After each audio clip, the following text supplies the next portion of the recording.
Hi,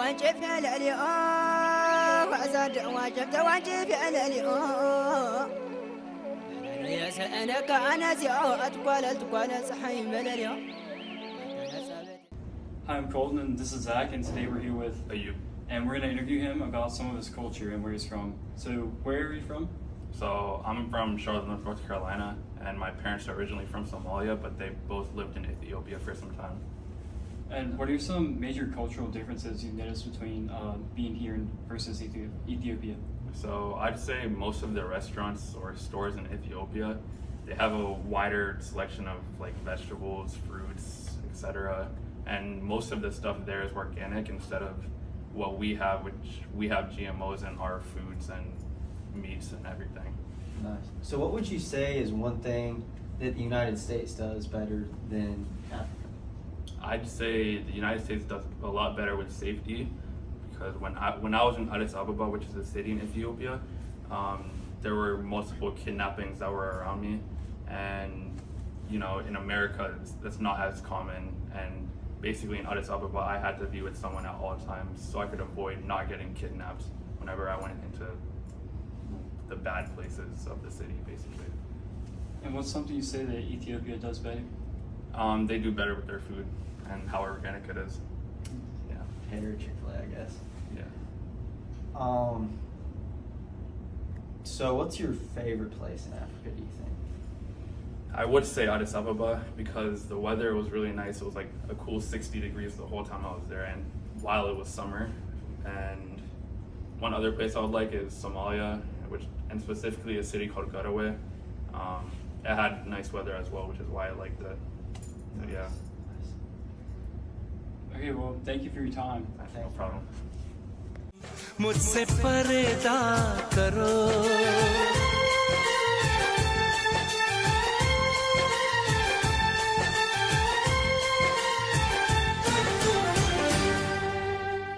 Joker Bali by Rabindranath Tagore is an emotional and thought-provoking novel set in early 20th century Bengal.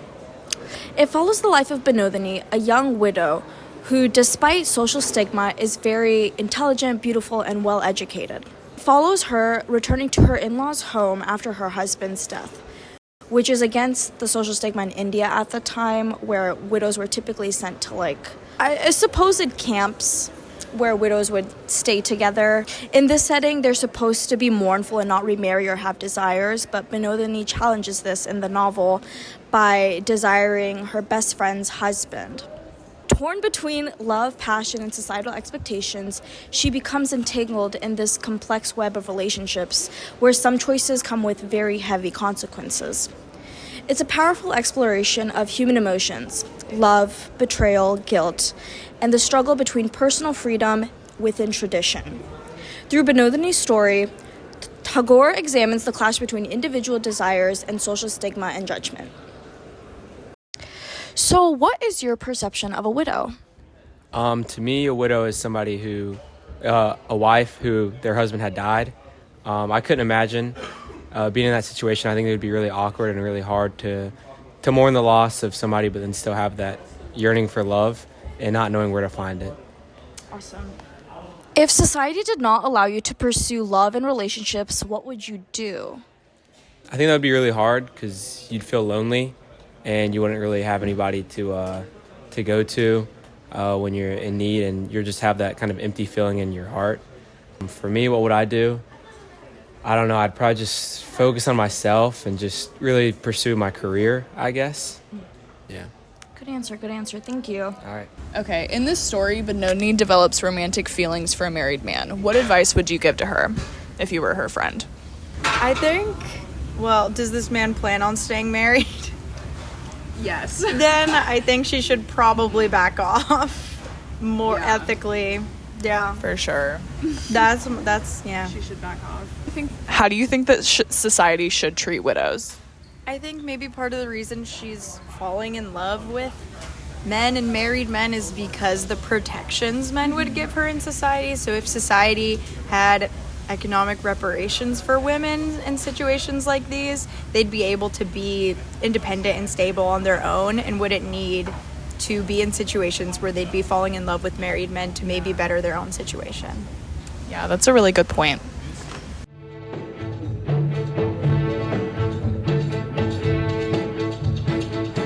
على حسب وداد قلبي يا ابويا راح اقول للزين سلامات. Hi, so we are here with Sarah. we're here with Sarah, and we just wanted to ask you about the story 1001 Nights. So have you heard of this story before? Yes, I have. Not too long ago, I did hear about it from a friend, and it's a really good story because it offers lessons about determination, and it shows how a woman uses her compassion and determination to save thousands of lives within 1001 Nights. Should I talk more about it? So we just wanted to ask about like any cultural significance that the literature has on the region or on the people, or any themes that you thought were good, or if this is relevant in like your family or your community at all, or if you were taught this in like when you were a child, or any experience when you were first introduced to it. Yeah, so when I first heard of the story, I guess it kind of gives a lesson to communities in general. It's, I believe, a Middle Eastern story, and so it was important to the Middle Eastern communities because it kind of showed how through a woman's determination and using her wiseness, she was able to save the lives of hundreds of women and prevented them from being killed because she was able to trick a king into listening to a story every night, even though the story never finished. But that helped her save so many women. And so I just think that this kind of gives lessons to kids or even adults that when it comes to protecting others, you'll have to be clever and think of unique ways to solve problems. Yeah. Thank you so much. That was great. Thank Yeah. you. Thank you.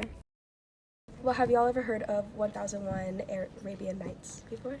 I've heard of it. I think my mom had the book when I was young, like a little book of it when I was younger, but I don't think I've ever read it. I don't think she also ever read it to me. She just had it. Yeah, I've heard of it. I've never actually like read the whole book, but I've heard like stories from it in various settings. Yeah.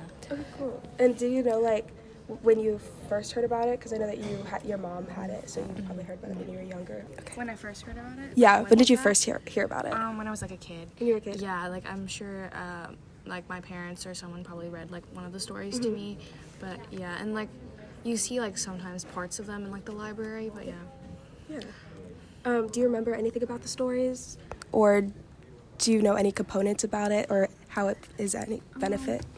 I think for the most part it was a lot of like, it was, from what I remember, and if I'm remembering it correctly, it was like a lot of just, the themes were very like life, like important themes to just carry on throughout life. I think it was like there was one about like not lying or something like that. There were very like vital, like important, I don't know how to describe it, how I'm supposed to say it. I feel like I'm being recorded, so I'm even more stressed. But life lessons, yes. There are a lot of life lessons in that I think you just like take away, and like morals that you keep, and like stories that like reiterate those morals. Yeah. Do you have anything you want to add? Like, what do you know or like remember about the story, and like what stuck with you, and how was it culturally significant? Well, a lot of like names in the story were like in Arabic, and I went to Islamic school, so I had heard a bunch of like different names from the stories in there, and like the stories themselves, I think we did learn about them. I mean, yeah, like what she said about the messages from the story, those are pretty significant. I don't remember anything specific, but I'm going through like the list of all of them, and I was like, oh, these are definitely bringing back some memories. Yeah. Cool. Well, I think that's like all the questions. So okay. You'll do good. Okay, so can you say your name? My name is Amani Mustafa. Okay, and where are you from? Palestine. Okay. So between Palestine and America, what are some major cultural differences that you see? The definite major cultural differences that I see here as a Muslim woman who dresses modestly is definitely modesty and essentially shyness. So America, everything is hypersexualized, and it's not really creating an environment where I feel very comfortable in, especially when I feel pressured to kind of show more skin than I'm usually comfortable with.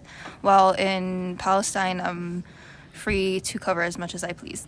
Okay. Awesome. without feeling uncomfortable. So, what is one good and bad thing about America compared to the Middle East? Good thing about America is how easily accessible everything is, like grocery stores, hospitals, all of that essentially.